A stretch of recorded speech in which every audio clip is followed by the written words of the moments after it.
ආශිර්වාදමත් දවසක්. අද දවසේ ඔබ සමග දෙවියන් වහන්සේ මට සම්බන්ධ වෙන්න දුන්නා වූ ඥානර්ග කාලය නිසා දෙවියන් වහන්සේට ස්තුති කරමින් යේසුස් වහන්සේගේ නාමයෙන් ඔබ සියලු දෙනාම මම ආදරෙන් පිළිගන්නවා. ඒ වගේම අද දවසේ මම විශේෂ කාරණාවක් අපි කතා කරන්න යනවා. උන්වහන්සේගේ කුරුස පූජාවේ පරමාර්ථය. යම් කිසි ගැඹුරු දේවල් පොඩ්ඩක් අපි කතා කරන්න යනවා. හේතුව මේ කුරුස පූජාව ගැන බොහෝ මිනිසයන් වැරදි විදියට කතා කරනවා. බොහෝ කිතුණුවන් පවා මේ දේවල් හරියට දන්නේ නැහැ. එම නිසා අපි අද දවසේ මේ කුරුස පූජාව ගැන පොඩ්ඩක් කතා කරන්න යනවා. විශේෂයෙන්ම දෙවියන් වහන්සේ මෙවැනි කුරුස පූජාවක් තුලට ඇතුළුුනේ මෙවැනි කුරුස පූජාවක් තුලට දෙවියන් වහන්සේ සම්බන්ධ වුණේ මෙවැනි කුරුස පූජාවක් තුල දෙවියන් වහන්සේ යේසුස් වහන්සේ මිනිස්යාව ගලවන්න තීරණය කරේයි. මෙන්න මෙවැනි ගොඩාක් දේවල් තිබෙනවා. එම නිසා ඒකේ සමහරක් දේවල් පමණක් අපි අද දවසේ බලමු. කුරුස පූජාව ගැන කතා කරන්න ගියොත් ගොඩාක් දේවල් කතා කරන්න පුළුවන්. දවසක් මදි, දෙකක් මදි. කුරුසය ගැන කතා කරගෙන යන්න පුළුවන්. එම නිසා මේට අදාළ වෙන සමහරක් දේවල් පමණක් අපි ඔබට බලමු. හේතුව නවයදෙලිවන්තයන් සහ සාමාන්‍ය මිනිස්යාට පොඩි අදහසක් දෙන්නයි මම මේ channel එක කරන්නේ. ඒ වගේම යම්කිසි දෙයක් හරියට දන්නේ නැති මිනිස්යාට හරියට දෙවියන් වහන්සේගේ පණිවිඩය ගෙනියන එකයි මගේ පරමාර්ථය. එහෙනම් අපි අද දවසේ බලමු කුරුස පූජාව. කුරුස පූජාව කියන්නේ යේසුස් වහන්සේ එන විට එවෙලේ අවුරුදු 4000ක් ගිහිල්ලා ඉවරයි. ආදාම් පටන් යේසුස් වහන්සේ දක්වා එවිට අවුරුදු 4000ක් ගිහිල්ලා ඉවරයි. ආදාම් පටන් නෝවා දක්වා අවුරුදු 2000ක්. නෝවා දක්වා යේසුස් වහන්සේ දක්වා අවුරුදු 2000ක්. යේසුස් වහන්සේ පටන් මෙතෙක් දක්වා අවුරුදු 2000 ගණක් යනවා. එතකොට යේසුස් වහන්සේ දක්වා මේ අවුරුදු 4000ක පාපය, ශාපය උන්වහන්සේ නැති කරන්නට උන්වහන්සේ මේ ලොවට ආවා. උන්වහන්සේ මේ ලොවට ආවේ මනුෂ්‍යව පාපෙන්, ශාපෙන් ගලවන්න සහ මනුෂ්‍යයට ජීවනයේ ආශිර්වාදයේ අනුග්‍රහය, ආලෝකයේ, ප්‍රීතිය, සාමයේ, සමාදානයේ, සුවය මෙවැනි දේවල් ලබා දෙන්න. මේ දේවල් වලට කලින් උන්වහන්සේගේ ධර්මිෂ්ඨකමින් ප්‍රේමය නැමැති කොටස වෙන් වෙලා මේ පොළොවට ආවා. ධර්මිෂ්ඨකමට තමයි උන්වහන්සේ පියාණන් වහන්සේ කිව්වේ. ප්‍රේමය තමයි යේසුස් වහන්සේ බවට මේ පොළොවට ආවේ. සාක්ෂියක් බවට සමයි උන්වහන්සේගේ ඒ ශුද්ධ වූ ආත්මය සිටියේ. ඒකයි ශුද්ධ ආත්මයන් වහන්සේ කියලා අපි කියන්නේ. නමුත් මේ යේසුස් වහන්සේ මිනිස්යාව ගලවන්න එන්න ප්‍රථමයෙන්ම මිනිස්යා වෙනුවෙන් ජීවිතය ශුද්ධ වූලේ මේ පොළොවට හැලෙන්න ඕන හේතුව මස. ඒ දේ යේසුස් වහන්සේ එන්නත් ප්‍රථමයෙන්ම මේ යක්ෂයා යේසුස් වහන්සේව බාධා කරන්නේ. යේසුස් වහන්සේගේ මේ උපත මිනිස්යාට ලැබෙන්න බැරි වෙන්න යක්ෂයා ක්‍රියාත්මක කරවන්න හැදුවා. බාධා කරන්න හැදුවා. ඒ එලිදරව් අපි බලමු. එලිදරව් පොතේ ශුද්ධ එලිදරව් පොතේ 12 වෙනි පරිච්ඡේදයේ 3 වෙනි පදය සහ 4 වෙනි පදය මෙවැනි දෙයක් කියනවා. අහසේ තවද පුදුමයක් දක්නා ලද්දේය. එනම් හිස් සතක් අං 10ක් තමාගේ ඉස පිට මකුට සතක්ද ඇති මහත් රතු සර්පයෙක් විය. ඌගේ වල්ගෙයින් අහසේ තාරකාවන් 3න් කොටසක් ඇද ඒවා පොළවට හෙළුවේය. සර්පයා වදන්ට ආසන්න වූ සිටි ස්ත්‍රිය වැදු කෙනෙහිම ඇගේ දරුවා කාදමන පිණිස ඈ ඉදිරිපිට සිටියෝය. මේ යක්ෂයා යේසුස් වහන්සේ ඉපදෙන්නට කලින් යක්ෂයා මෙවැනි දේ බාධා කරන්නට අදන්නේ. යක්ෂයා දන්නවා මිනිස්යාට වැඩිය යේසුස් වහන්සේ ඉපදිලා. යේසුස් වහන්සේ මේ කුරුස පූජාව තුලින් මේ කුරුස පූජාව තුලට මිනිස්යාව ගෙනව නම් මේ කුරුස පූජාව තුලින් මිනිස්යාට ගැලවීම ලබා දුන්නා නම් බොහෝ මිනිසයන් ගැලවෙන්න යනවා. බොහෝ මිනිසයන් ආශිර්වාද ලබන්න යනවා. යක්ෂයාගේ රාජ්‍ය පවත්වන්න බැරි වෙනවා කියන පණිවිඩය යක්ෂයා දැනගෙන සිටියා. නමුත් අද දවසේ තියෙන මේ ප්‍රශ්නේ මිනිසයා දන්නේ නැහැ යේසුස් වහන්සේ ඇයි මැරුණේ කියලා. මිනිසයා දන්නේ නැහැ යේසුස් වහන්සේගේ මේ මරණය තුලින් නැවත නැගිටීම තුලින් අපිට මොන වගේ දේවල්ද දීලා තියෙන්නේ. අපිට මොන වගේ දේවල්ද ලැබෙන්නේ කියන පණිවිඩය මිනිසයා දන්නේ නැහැ. අවබෝධ කරගන්න මොනතරම් දේවල් බාධාවන් තිබුණත් යක්ෂයා යේසුස් වහන්සේ බාධා කරන්න ඇදුවා. නමුත් යේසුස් වහන්සේ සියල්ල ජයගෙන තිබෙනවා. බයිබලයේ කියනවා නුඹලාට මේ ලෝකයේ පීඩාවන් තිබෙයි නමුත් ධෛර්ය වෙයල්ලා මම මේ ලෝකයේ ජයගෙන තිබේ කියලා. ඒ වගේම තමයි ඔබටත්.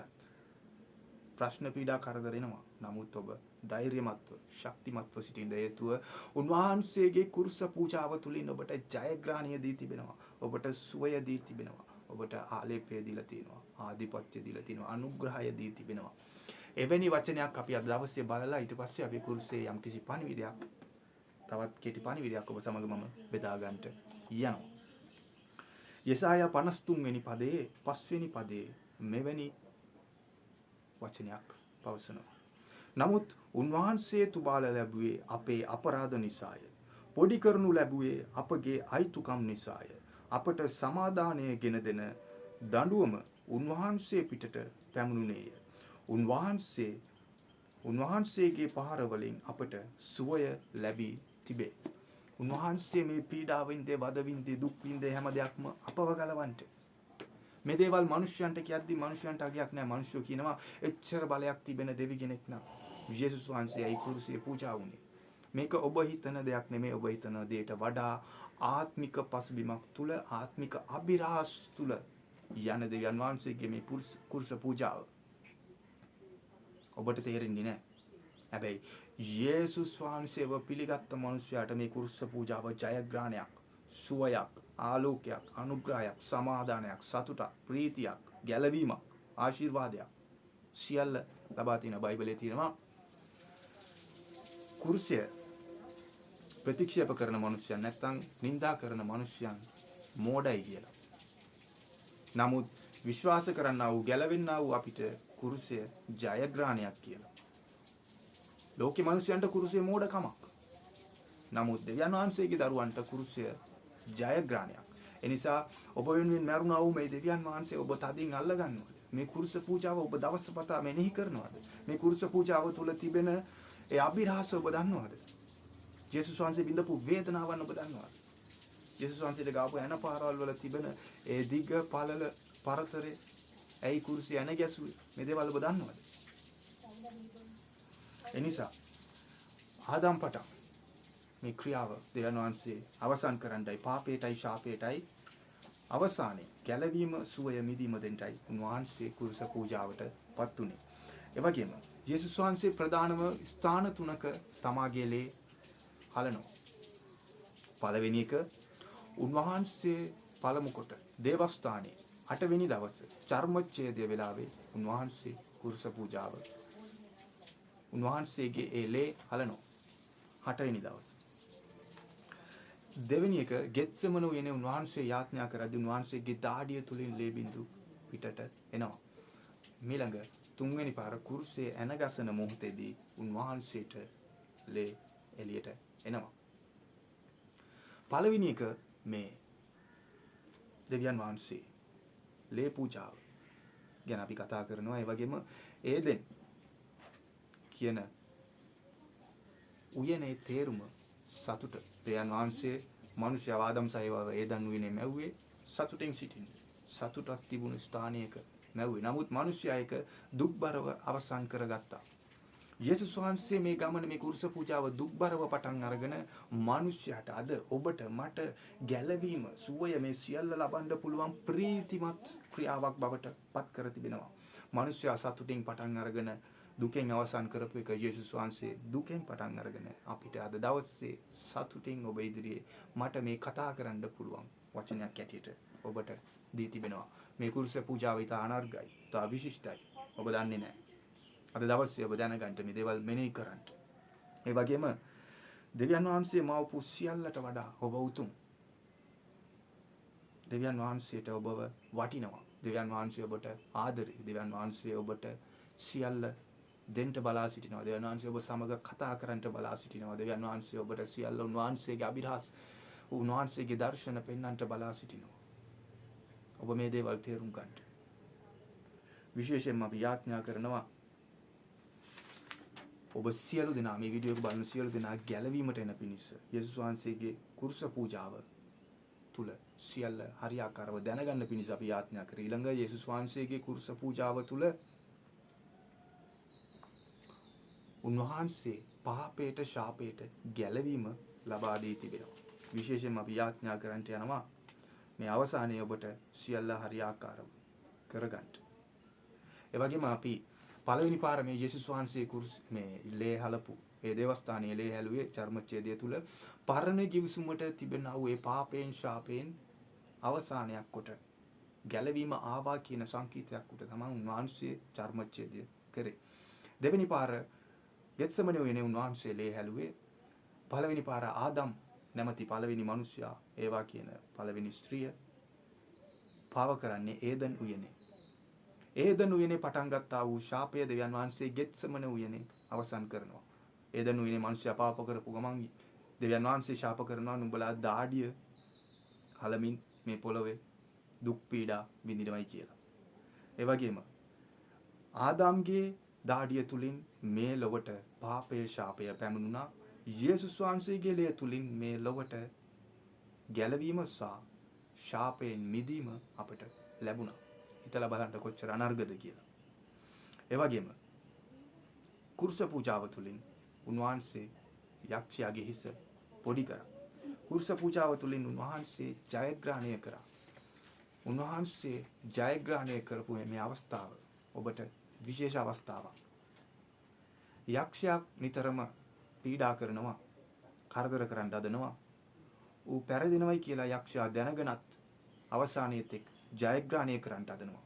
නමුත් ඔබ ජයග්‍රහණය අහසෙත් පොළවෙත් පොළව යටත් ජයග්‍රහණය කෙරුවා වූ දෙවියන් වහන්සේ ඔබ ඉදිරියේ ඔබ තබාගෙන ඔබ තුල ඔබ තබාගෙන ඔබ පෙරදෙන්න හදනවද? ඔබ රැවටෙන්න හදනවද? ඔබ මුලා වෙන්න හදනවද? කල්පනා කරන්න. මේ කුරුස පූජාව තුලින් ඔබට යම් කිසි දේවල් පමණයි මේ වෙලේ කතා කරන්න පුළුවන්. හේතුව ගොඩාක් දේවල් තිබෙනවා. ඒ වගේම යේසුස් වහන්සේ ඉපදුන දා පටන් යේසුස් වහන්සේ මැරෙනකන් යේසුස් වහන්සේ ප්‍රසිද්ධයි. යේසුස් වහන්සේව සියලු දෙනා ගරු කරා. යේසුස් වහන්සේ ප්‍රතික්ෂේප කරපු කොටසක් ඉන්නවා. දැන් අපි අතරත් එහෙම ඉන්නවා. බොහොඳ දේ කියද්දී, නරක දේ කතා කරද්දී, නරක දේ පා කියද්දී මිනිස්සු අපිට විරුද්ධ වෙන්න යනවා. නමුත් ධෛර්යමත් වෙන්න යේසුස් වහන්සේටත් එලෙසමයි කරේ. යේසුස් වහන්සේ සුව කරපු යේසුස් වහන්සේගේම මිනිස්යන්ම යේසුස් වහන්සේ ප්‍රතික්ෂේප කරේ. ඒ නිසා ඔබ ඒ දේ ගැන දුක් විඳ යන්න එපා. දෙවියන් වහන්සේ ඔබ සමග සිටිනවා. එමනම් අද දවසේ මේ වීඩියෝ එක බලන සියලු දෙනා උදෙසා මම කෙටි යාඥාවක් කරන්න යනවා. ඔබ මේ වීඩියෝ එක බලනවා නම් මේ වීඩියෝ එක දිස අත් දිගු කරගන්න මම ඔබ උදෙසා යාඥා කරන්න යනවා. හාලෙලූයා. ජීවමාන පියාණනි, යේසුනි, ඔබ වහන්සේට අපි ස්තුතිවන්ත වෙනවා ස්වාමිනී. අද දවසේ ඔබ වහන්සේගේ මේ කුරුස පූජාව ගැන යම් කිසි පණිවිඩ පමණක් ස්වාමිනී මොවුන්ට කතා කරන්න ඔබ වහන්සේ දුන්නා වූ මේ අනුග්‍රහය කාලය නිසා අපි ස්තුතිවන්ත වෙනවා ස්වාමිනී. පියාණනි, ඔබ වහන්සේගේ මේ කුරුස පූජාව තුළ තිබෙනා වූ ඒ සැබෑකම, අර්ථය, ගැඹුර තව තවත් දැනගන්න පියාණනි මොවුන්ගේ ජීවිත ස්පර්ශ කරන්න අද දවසේ වහන්සේ කතා කරා වූ මේ සෑම වචනයක් තුළම තිබෙන ආත්මීය ජීවනය මොවුන්ගේ ජීවිත තුළ ක්‍රියාත්මක වෙන්නම යාඥා කරනවා.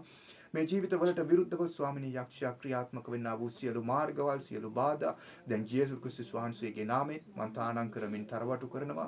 පියාණනි, මේ වීඩියෝ එක බලන සියලු දෙනාද ඔවුන්ගේ පරම්පරාද ඔවුන්ගේ නිවස් වටාද ස්වාමිනී සිටින සියලු දෙනා ඔබ වහන්සේගේ කුරුස පූජාව පිළිගෙන වහන්සේව පිළිගෙන ගැලවීමට එන පිණිස මේ අවසාන කාලයේ දෙවෙනි පැමිණීමට ස්වාමිනී මේ සියලු දෙනා සහභාගී වෙන්න ශුද්ධාත්මනි මොවුන්ගේ හදවත් ඔබ වහන්සේ මේ මොහොතේදී ස්පර්ශ කරන්න. පියාණනි, අද දවසේ මේ සියලු දෙනා මම ඔබ වහන්සේට බාර කරනවා.